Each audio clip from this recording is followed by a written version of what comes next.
Hello प्यारे बच्चों, आज मैं काम और समय का एक सवाल और लेकर उपस्थित हुआ हूँ। ठीक है, देखिए इसको कैसे करेंगे। ठीक, देखिए सवाल क्या है। सवाल है हमारा कि ए और बी एक विशेष काम को क्रमशः 15 दिनों और x दिनों में करते हैं। यानी कि ए और बी दो ऐसे व्यक्ति हैं जो एक विशेष काम को क्रमशः 15 दिनों और x दिनों में करते हैं। सी जो तीसरा व्यक्ति है वो ए से 25% कम कुशल है। यानी कि जो सी की एफिशिएंसी दे रखी है, वो ए से 25% कम है, यानी कि 25% कम कुशल है। ठीक है, आगे क्या कह रहा है कि सभी तीनों ने 4 दिन तक मिलकर काम किया। यानी कि ए, बी और सी तीनों ने मिलकर शुरू में 4 दिन तक काम किया तथा शेष काम, अब 4 दिन तक जो भी काम हुआ हो वो तो हो गया, बाकी जो शेष काम बचा, बाकी शेष जो काम है उसको बी और सी ने मिलकर अगले 4 दिनों में पूरा किया। यानी कि जो शेष काम है वो बी और सी ने मिलकर आगे के 4 दिनों में पूरा किया। ठीक है, तो बी अकेला उस पूरे काम का 25% भाग कितने दिनों में करेगा, ये हमसे पूछा है। ठीक, तो देखिए सबसे पहले हम क्या करते हैं कि हमने देखा कि ए और बी एक विशेष काम को 15 दिनों और x दिनों में करते हैं। इस सवाल को मैं बिल्कुल आराम से समझाऊंगा जिससे जो कमजोर बच्चे हैं उनको भी अच्छी तरीके से समझ में आ जाए। ठीक है, तो देखिए ए और बी एक विशेष काम को क्रमशः 15 दिनों और x दिनों में करते हैं। तो हमने देखा कि ए जो है उस काम को कितने दिन में कर रहा है, ए जो है उस काम को 15 दिन में कर रहा है। ठीक है, अब आगे बी जो है उसको x दिन में कर रहा है। अब आगे देखते हैं सी ए से 25%, सी जो है वो ए से 25% कम कुशल है। यानी कि 25% का मतलब क्या हो गया, 25% का मतलब हो गया 1/4। यानी कि ए और सी की एफिशिएंसियों का अगर हम रेशो निकालें तो जो सी है वो ए से 25% कम कुशल है। यानी 25% का मतलब हो गया 1/4। इसका मतलब ये हुआ कि अगर ए 4 काम करता है, तो सी कितने काम करेगा, 25% कम कुशल है तो सी जो है 4 में से 1 गया, सी 3 काम करेगा। अगर इसका मतलब 25% कम कुशल का मतलब 25% का मतलब 1/4 हो गया कम कुशल। यानी कि सी अगर ए से पूछा ना, ए से, तो ए जो है बेस में रहेगा। अगर ए 4 काम करता है तो सी जो है 4 में से 1 घटाएंगे तो सी जो है 3 काम करेगा। ठीक है, तो ये तो हो गई जो है ए और सी की एफिशिएंसियों का रेशो। यानी कि ए अगर एक दिन में 4 काम करता है तो सी जो है एक दिन में कितने काम करेगा, 3 काम करेगा। जब ये एफिशिएंसियों का रेशो है, ये किसका है, एफिशिएंसियों का रेशो है, तो इसकी सहायता से हम जो है टाइम का रेशो निकाल सकते हैं। तो टाइम का रेशो कितना हो जाएगा, टाइम का रेशो हो जाएगा हमारा ठीक इसका उल्टा, क्योंकि एफिशिएंसी जो है टाइम के विपरीत होती है, उल्टी होती है। तो इसलिए जो है अगर टाइम का रेशो दिया है और एफिशिएंसी निकालनी है तो उसका उल्टा कर लेंगे। अगर टाइम का एफिशिएंसी का रेशो दिया है और टाइम का रेशो निकालना है तो उसका उल्टा कर लेंगे तो टाइम का रेशो आ जाएगा। तो एफिशिएंसी का रेशो का अगर हम उल्टा कर लें तो वो टाइम का रेशो आ जाएगा। इसका मतलब टाइम का, अगर एफिशिएंसी का रेशो 4:3 है तो टाइम का रेशो कितना हो जाएगा, 3:4 हो जाएगा। ठीक है, अब हमने देखा कि ए जो है 15 दिन में काम करता है, यहाँ पर टाइम 3 है, यहाँ पर 15 है, तो इसका मतलब है 3 का कितने गुना 15 है, 3 का कितने गुना 15 है, 3 का 5 गुना 15 है। इसका मतलब हम इसकी वैल्यू भी आराम से निकाल लेंगे। इसका भी जो है 5 गुना 4 पंजे 20 हो जाएगा। यानी कि ए अगर 15 दिन में किसी काम को कर रहा है तो सी जो है उसको 20 दिन में उस काम को करेगा। ठीक है, तो इसका मतलब सी जो है उस काम को कितने दिन में कर रहा है, 20 दिन में कर रहा है। ठीक, अब इसका हम क्या करेंगे, टोटल वर्क निकाल लेंगे। टोटल वर्क कितना, 15 और 20 का एलसीएम निकाल लेंगे, कितना आ जाएगा 60। तो ये हमारा आ गया टोटल वर्क। अब इसकी एफिशिएंसी निकाल लेंगे 15 से। जब ए 15 दिन में 60 काम कर रहा है तो एक दिन में कितना करेगा, 15 से 60 को डिवाइड करेंगे, 15 चौक 60। सी 20 दिन में 60 काम कर रहा है तो एक दिन में कितना करेगा, 20 तिया 60, 3।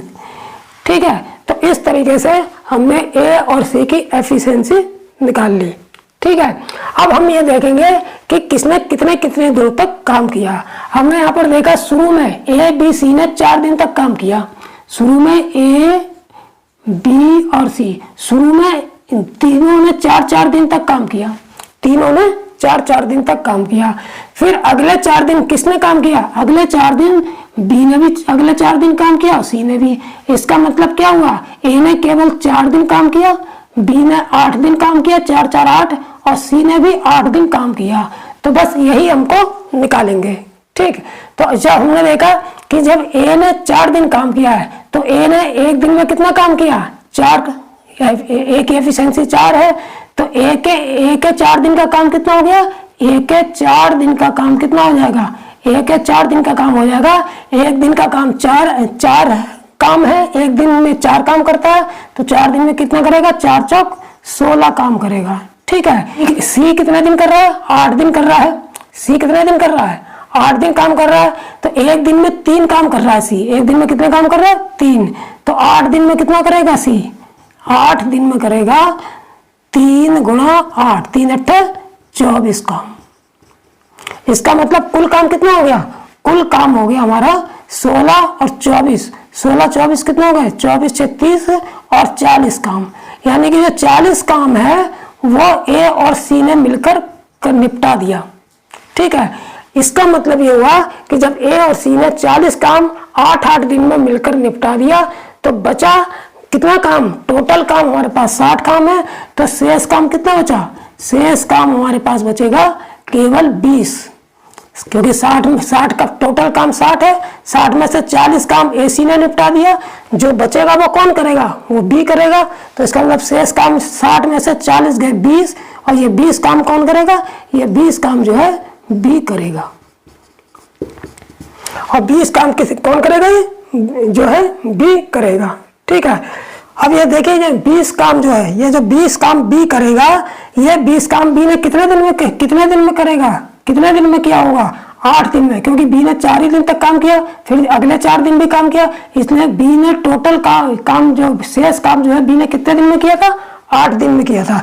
इसका मतलब ये जो शेष काम 20 है, ये शेष काम 20 जो है बी ने कितने दिन में किया था, 8 दिन में किया था। ठीक है, अब देखिए चूंकि जो है 20 काम जो है बी कितने दिन में कर रहा है, 20 काम जो बी है हमारा, ये जो बी है ये 20 काम जो है कितने दिन में कर रहा है, 8 दिन में। तो बी पूरा काम कितने दिन में करेगा ये हम निकालेंगे।